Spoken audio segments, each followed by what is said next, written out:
So are you teaching the students virtually? Are you back in person or on your way back in person?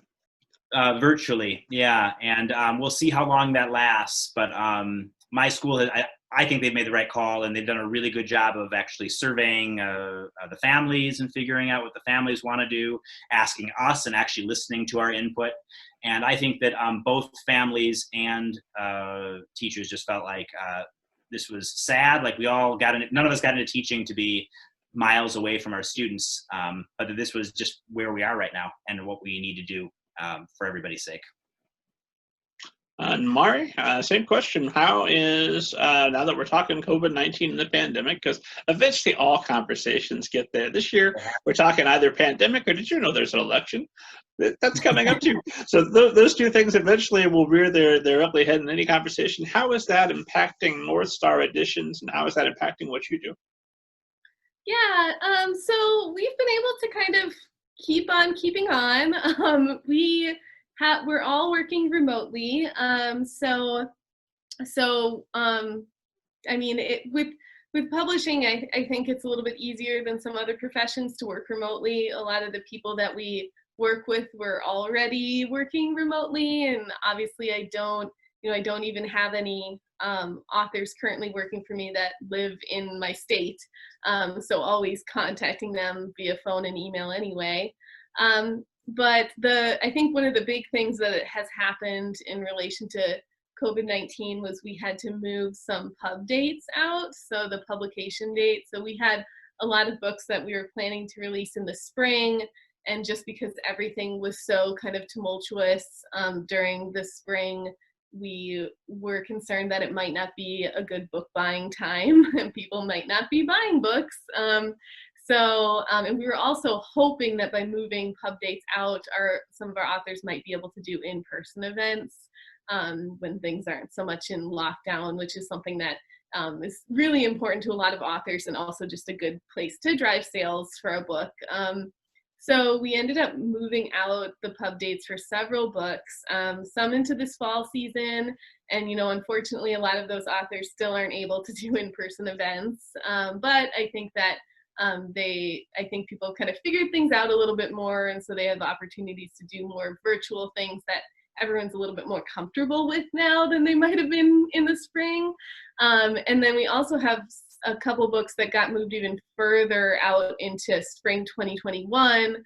So it'll be interesting to see what the state of the world is at that point, and maybe they will have the chance to do some more in-person events. But yeah, it's been, I think, just like for everybody, it's been a challenging time for publishers, just like any other companies. So, except for, grocery stores that are just monetarily anyway doing very well, though I feel bad for the people who have to report to work there now. And Jeff Bezos.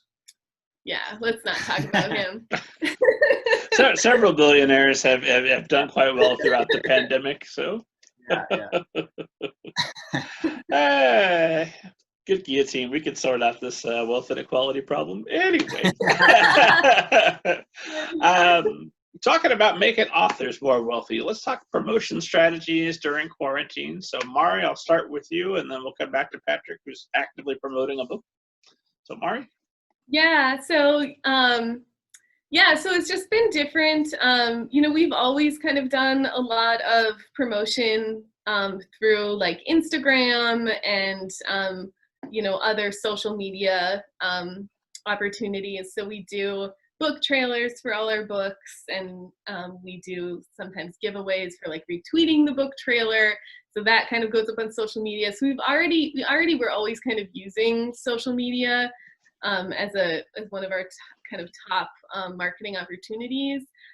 So really the thing that's changed the most is that kind of in-person event type thing, and whether or not that's something that can happen.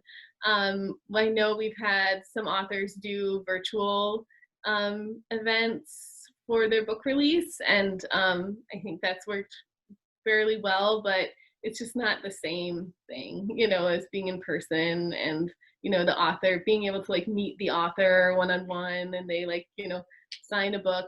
The other thing that has been a a challenge is that a lot of the big book events were canceled, so we had Book Expo in June where, there are several authors that were planning to go to that with us, and we were going to have a booth and everything, and that got canceled, so those opportunities where you're have the opportunity to make a lot of connections with booksellers, there's just less of that now. Oh, that's too bad. If you're not able to, it wouldn't be the same to try and hold massive Zoom events. Then everyone will just be saying, "You talk first, no, you talk first." That's not going to be a good. Yeah, well, and apparently Frankfurt, which is this big, book selling event, is going to be totally virtual this year. And so, I've already set up some meetings with with some people related to that, and it's like the time zones are all different because that's where a lot of international publishers get together, and you have the opportunity to acquire books that were published in another country. So often the UK for us.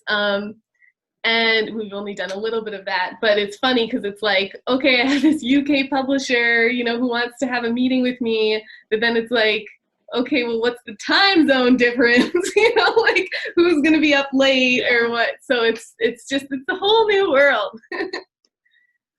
And Patrick, how are your exploits going so far with marketing? Other than you've just appeared on the greatest podcast you could ever appear on. So that part, excellent and amazing. Right. Other than this. When will I be able to go to the New York Times and see that I'm on the bestseller list? Is that... The day this thing airs, 2 weeks after, I would imagine that's enough time. Perfect. Get that ninja bounce, I think they call it. You definitely call it that. I can tell. Yeah, I don't know. I think that marketing has always been, I'm not saying anything profound here, but for any author, which I think it's almost all authors, even those from the big five, who has to do much of their own marketing, it's not a natural thing. Even I'm a fairly social person, but it's still not a natural thing. It's also difficult when you're working full time.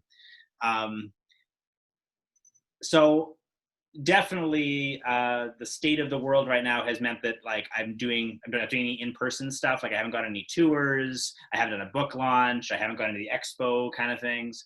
But I have to say part of it has actually been more fun, I've realized. And I think that there are two reasons for that. One is there's sort of oh, what the heck, I'll try this sort of energy. I can't do the normal things that I would do.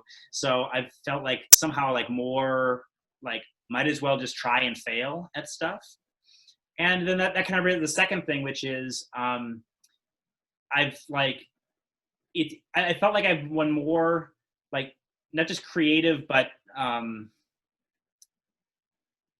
I've had to learn. I'm a technophobe, and I've had to learn how to be more comfortable with technology and try things and use Photoshop very badly and then make the bad Photoshop part of the joke. How do I use the limited skills I have and sort of make a meta joke? Here I am doing college professor speak with meta, but make a joke on myself in a way that might actually push the brand of the book a little bit. No worries. The middle grade ninja esteemed audience is extremely sophisticated. So we can throw words out like metaphoricize or whatever I decided was our new word, and they're going to have no trouble following. I thought you were just saying that they were entirely turned off by me saying I was a technophobe and they'll never buy my book. But No. You could write on a typewriter, if you could, wouldn't you? Oh, yeah. Well, plus the romance of the typewriter, man. That's great. I think it's all about to get turned around for you. You're going to become a tech lover and a germaphobe. I think that's where we're all headed. Yeah.